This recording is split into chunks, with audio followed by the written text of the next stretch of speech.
well, I was looking forward to this part. So you said you wanted us to throw out some scenarios. Yes. Try me. Let's see. We've been, and Mrs. Hinton, I don't know if you have any that are burning on your heart. I'm so excited. Gosh, I didn't prepare for this. Oh. It's just, we've been through a lot. Bless our souls. I do have one, and it happens more often than not. When parents or students come to us wanting prep, and they just don't leave themselves a lot of time before the date of the test. Mm-hmm. And again, those can be hard conversations to have in trying to say, okay, I don't really think you should take the test right now, or even possibly in meeting with the student and realizing that they're going to need a bit more help than what everybody assumed. Again, it's a fine line, because you're working. I'm sure parents are working with budgets, and they're thinking they have this timeline. But again, I don't know if there's an understanding that you actually have to know how to take the test, and you have to know the information, and you can't rush that process. Are you talking about standardized tests, or yes, like the SATs and the ACTs? Mm-hmm. Yeah, those can. But we do get that request. I don't want to say a lot, but enough for us to realize, like, okay, I don't know if people understand how much time you should give yourself to prepare for the ACT and the SAT, so that you can actually do better, not just to take it and say, okay, I took it and I should do better because I'm taking it again. Does that make sense? Exactly. Yeah, it makes sense. So yeah, I mean, it's unfair to you all to, have the expectation that y'all can work miracles in a short amount of time. It's unfair to the student to put all that pressure on themselves in a short amount of time for preparing for those standardized tests. So one suggestion is, again, that early intervention. But if they are coming in real time, I'm going to say you're going to have to put forth way more effort. You cannot just depend on Miss Moody or Miss Hinton. You are going to have to put forth that effort yourself to go on Khan Academy, to do extra practices, know what those strategies are, look up YouTube videos, because they cannot just depend on you all. That's just not fair. So for those of you who are in the 9th or 10th grade, especially, or 11th grade, just know that you need to start preparing early on. And it can't hurt if you got a decent score on the SAT or ACT, or you're pretty decent in with your grades. You can always get higher. You can always improve. So so that's my suggestion for that. And especially with being the ability to super score now, that's something, again, that we're finding that parents, I think they've heard about it, but they don't necessarily understand how it works. They certainly can use that to their advantage, but you kind of have to be, wise and plan accordingly. But again, like when I was in school, that wasn't an option. So, I'm not going to say I'm jealous. I'm not going to say that, but I certainly would expect students, to take advantage of that, because you can, I hate to say it like this, but you can play the game a little easier now when you have that much choice as far as your decisions. So, right. Agreed. What about parents and students? When would you tell them the best time to start looking for scholarships? That's a very good question. I was looking at a good question. You better know what you're doing. Yeah. I was looking at a webinar, and that question was asked, and it made me think about things differently. And I'm going to give a caveat. I'm going to say most scholarships are for seniors for their senior year. However, you should start looking as early as potentially 9th and 10th grade. Again, that comes with planning in advance, because again, many scholarships you're going to have to work for it. A lot of students think that, oh, well, I just have to write an application, apply, put my name and address and say I want it, and that's it. No, there is an essay requirement. The essay might ask, what kind of community service are you passionate about and why? Okay, well, you need time to build up to be doing that community service consistently. You can't just be in your senior year doing community service for 2 weeks and then want a recommendation letter because you volunteered at the Ronald McDonald House.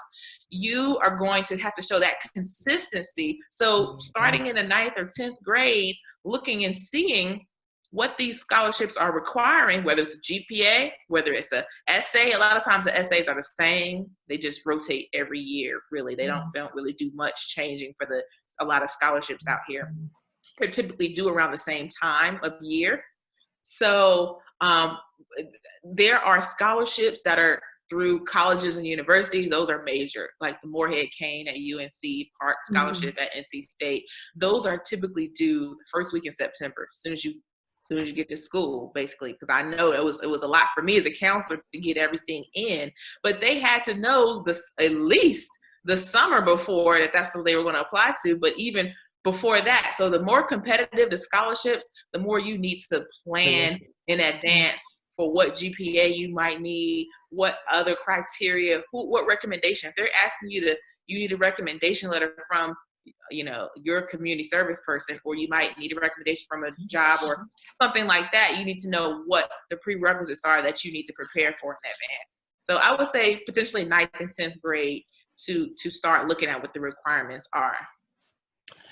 Now, back in my day, when we were applying for scholarships, we went to this place called the library and pulled out this big stack of this book about this thick, and sifting through those pages. But students do have it easier, but there's so much out there. And a lot of times students say, well, I can't find anything. But on the flip side, you have people saying all the time, there has been so much money that's been unaccounted for because students aren't applying for it. Where is the best place for these students to go to try to find the scholarships that they qualify for, they're eligible for, or what have you? There's so much out there, but where do they start? That's a very good question. It's so much out there that you get overwhelmed. They won't know where to start. And there is unclaimed money out there. So there's a few things. Of course, there's New School online. Fastweb.com is a website that you can look up. You can put criteria in. They might ask you what are your demographics, what major are you interested in, etc. So that's a website, again, fastweb.com. There's another website called jlvcounseling.com. And it's a woman who she just puts all these scholarships out there. Thank God for her. They're national, they're local. And so she tells you what the criteria is. You can base it off of, again, ethnicity. You can base it off of career path. So that's a really good website. Again, JLV. Yeah, I think it's her initials, jlvcounseling.com. And then there's an app called Scholly. There might be a small fee for Scholly. There's an app. Look more into that.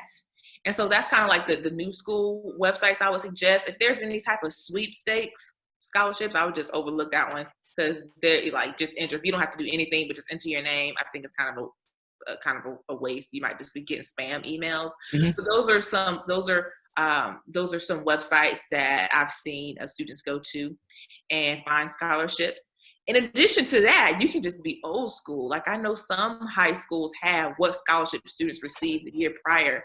So you can look and see, some high schools post online the school students got into and the scholarships that they received, even if there's like a scholarship awards night, for the seniors or whatnot, then, find out what scholarships they received, so you can kind of see, oh, this is achievable because students in my own school received it.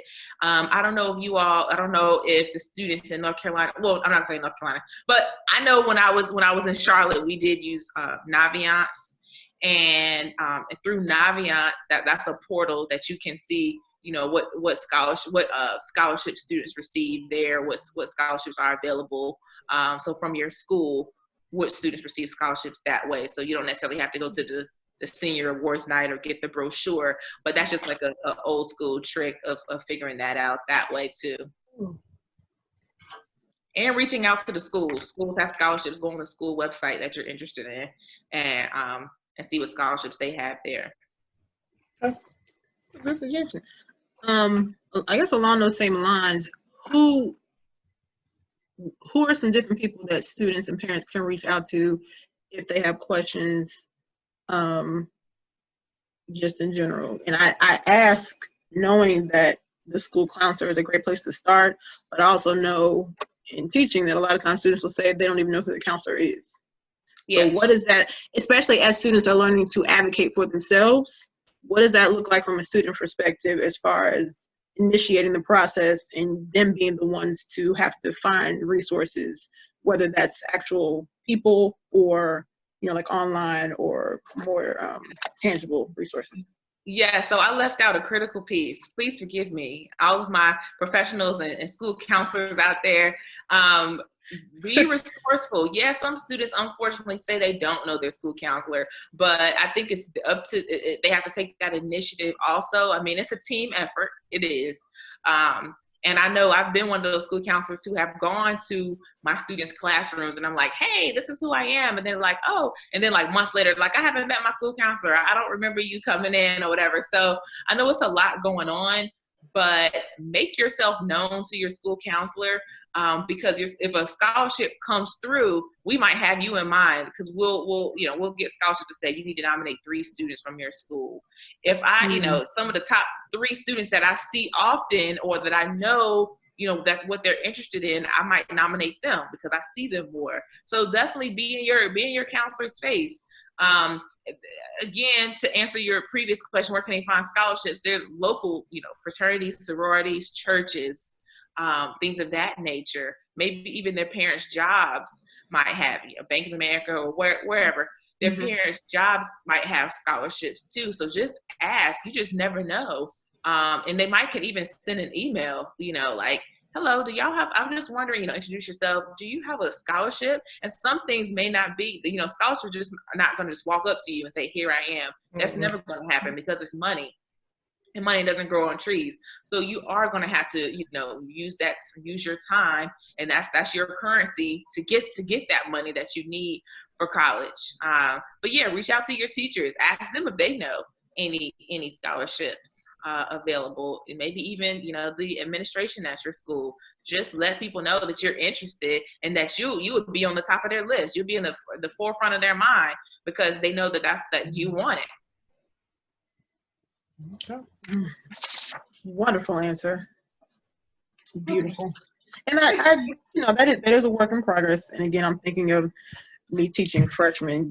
There's a transition from you as a child being used to adults doing everything for you, to you understanding how to go to the teacher and ask them why you have a 0. Go to the teacher and ask them when they have tutoring. Go to your coach and ask them why, this, and this. And it's, it can be uncomfortable. It can be awkward for the student, but I'm sure they realize eventually why their parents and their teachers and their community keep encouraging them to do that, because you're the only one that can speak for you.